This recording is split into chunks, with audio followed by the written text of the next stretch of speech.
Selain keindahan alam yang menakjubkan, Flores juga menyimpan keunikan lainnya, seperti keunikan akan nilai sejarah masa lampau dan arkeolog yakni liang bua yang merupakan situs Homo floresiensis. Liang bua berada pada perbukitan Kars, secara administratif masuk wilayah Dusun Rampasasa Desa Liang Bua Kecamatan Ruteng Kabupaten Manggarai Nusa Tenggara Timur. Penamaan liang bua berasal dari bahasa Manggarai atau Flores yakni liang berarti gua dan bua berarti dingin.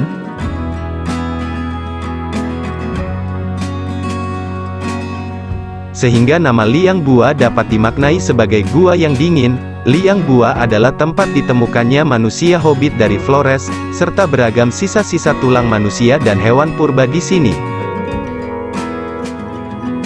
Untuk menjangkau liang bua kita dapat menggunakan kendaraan roda 2 maupun roda 4, untuk menuju destinasi liang bua tidak jauh dari kota Ruteng jaraknya sekitar 20-30 menit dari kota Ruteng ibu kota Kabupaten Manggarai.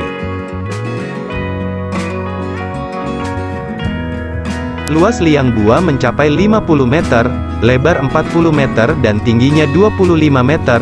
Dengan kondisi gua yang lebar dipercaya gua ini sebagai tempat permukiman manusia prasejarah dari zaman batu sampai zaman logam awal. Hal ini didukung dengan fakta adanya peralatan yang terbuat dari batu dan logam serta tulang-tulang sisa manusia dan hewan yang hidup pada zaman itu.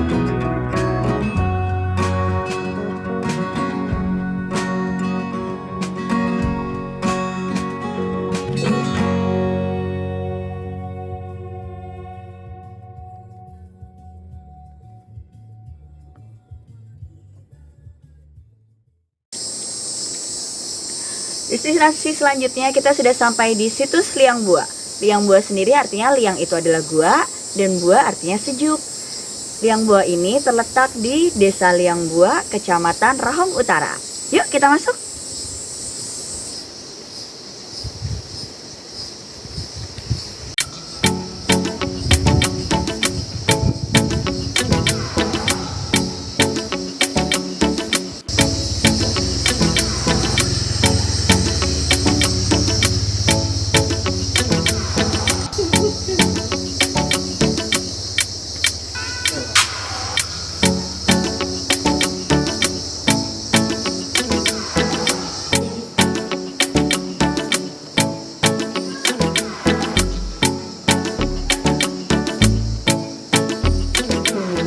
Purba yang namanya Homo floresiensis. Ada ini bukti sana. Nah, tulang-tulangnya arkeolog ketemu dari sini. Ada areanya di sini. Ada. Tulangnya kalau di museum ada, tapi replikanya kalau aslinya di Jakarta di museumnya Arkenas. Arkenas. Iya. Ada ya? Kalian. Mereka ketemukan tulang manusia purba, tulang gajah, komodo, sama tulang burung bangau raksasa.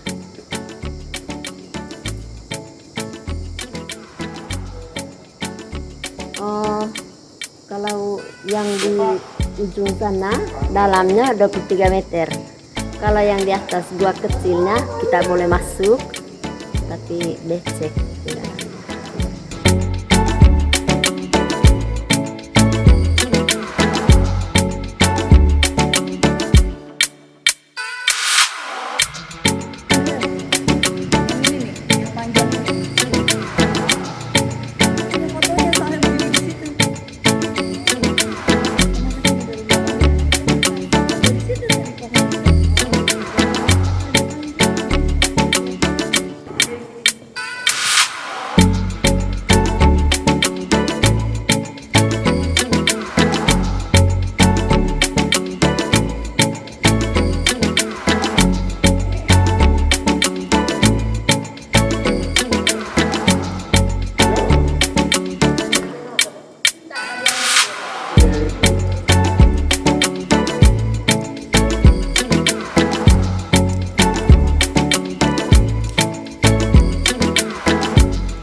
kita sekarang berada di Liang Bua, di Ruteng, Manggarai, Nusa Tenggara Timur. Di sini termasuk formasi Wehekang dengan komposisi batu gamping klastik. Kemudian dia dicirikan oleh warnanya yang putih kekuningan, kemudian kurang padat, dan ada sisipan rijang di situ, rijang merah sampai rijang jingga. Kemudian dari hasil mikrofosilnya bisa dianalisis. Nanti ada Globurutalia, ada Globoquadrina, ada Ordulina, ada Lepicosiklina. Dari situ bisa ditentukan umur bahwa formasi Wehekang ini berada di umur Miosen akhir sampai dengan Pliosen. Miosen akhir itu sekitar 8 sampai 5 juta tahun, kemudian Pliosen awal itu di 5 sampai 3 juta tahun yang lalu.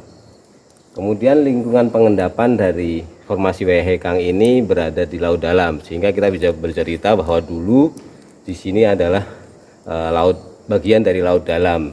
Kemudian dia terangkat oleh subduksi dari lempeng Australia, sehingga kita bisa menemukan formasi laut dalam berada di Gua Liang Bua ini. Formasi Wehekang ini menjemari dengan formasi laka dan dia ditumpang tindih secara tidak selaras oleh satuan gunung api tua. Di sini juga ditemukan fosil Floresiensis. Jadi manusia purba, dia berukuran kecil, berukuran sekitar anak 5 tahunan dengan kondisi seperti itu, maka disebut sebagai hobbit dari Flores. Makanya disebut manusia Floresiensis gitu. Dan itu ditemukan di sekitar September 2003 yang lalu. Kemudian kita lanjut ke fenomena di kawasan Bentang Alam Kars itu apa saja. Kalau kita melakukan evaluasi di kawasan Bentang Kars, selalu kita akan masuk ke ekso dan endokars. Ekso Kars itu ada Bukit Kars, kemudian ada Dolina, ada Ponor, ada Opala. Kemudian kalau kita masuk ke endokars, bentukan-bentukan yang ada di dalam gua, ada gua basah, ada gua kering. Kemudian di dalam gua sendiri kita menemukan beberapa bentukan speleotem. Ada yang dari atas nama stalaktit, ini stalaktit namanya. Kemudian yang di bawah ini namanya stalagmit. Kemudian kebetulan ini stalaktit dan stalagmit sangat lambat pertumbuhannya, sehingga kalau dia cepat sebenarnya tetesannya ini banyak. Ini dipengaruhi oleh tutupan lahan yang ada di atas. Perkiraannya sih memang di atas ini adalah sangat tipis tutupan lahannya, sehingga memang kandungan air di atas tidak banyak, sehingga yang bisa melarutkan batu gamping dari atas itu cuma sedikit, sehingga memang ini prosesnya sangat lambat. Sehingga kalau kita lihat di Liang Bua ini memang tidak tumbuh dengan sempurna stalaktit dan stalaktitnya, sehingga walaupun ini gua basah, tetapi sebenarnya bisa dikatakan gua kering karena tidak banyak bentukan-bentukan yang bisa ditemukan di sini. Oke, kita lanjut ke tempat lain.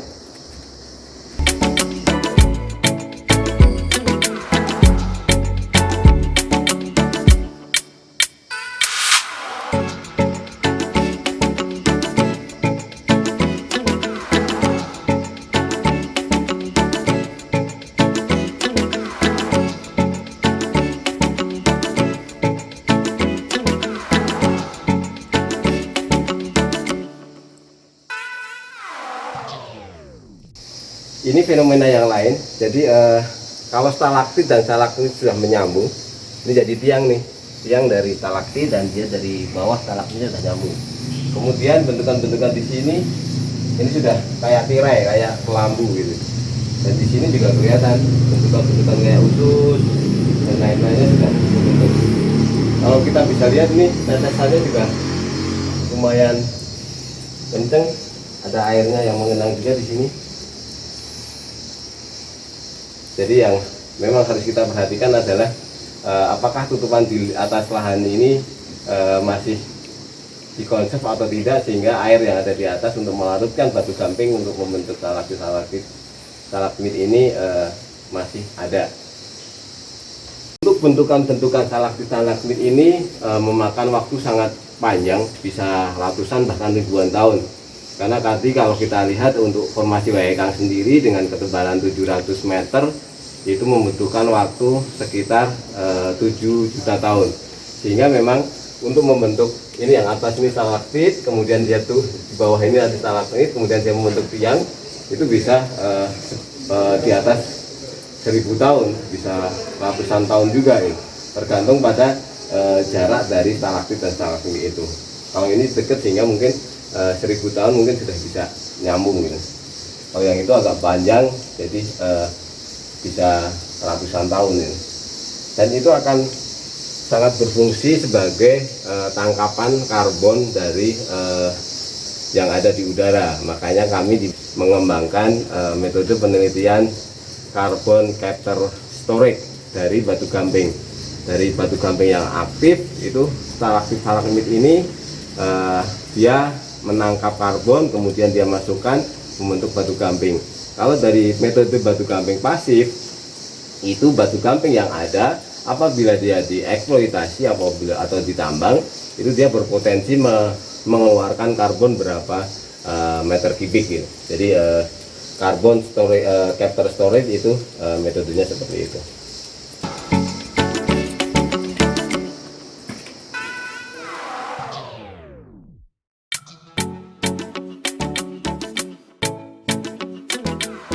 Di sekitar liang Bua terdapat bangunan Museum Manusia Flores atau Homo florensis.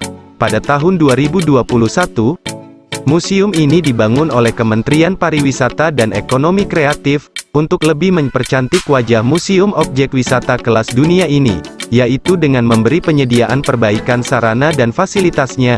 Untuk itu mari kita lihat apa saja yang ada di dalam Museum Manusia Purba dari Flores ini.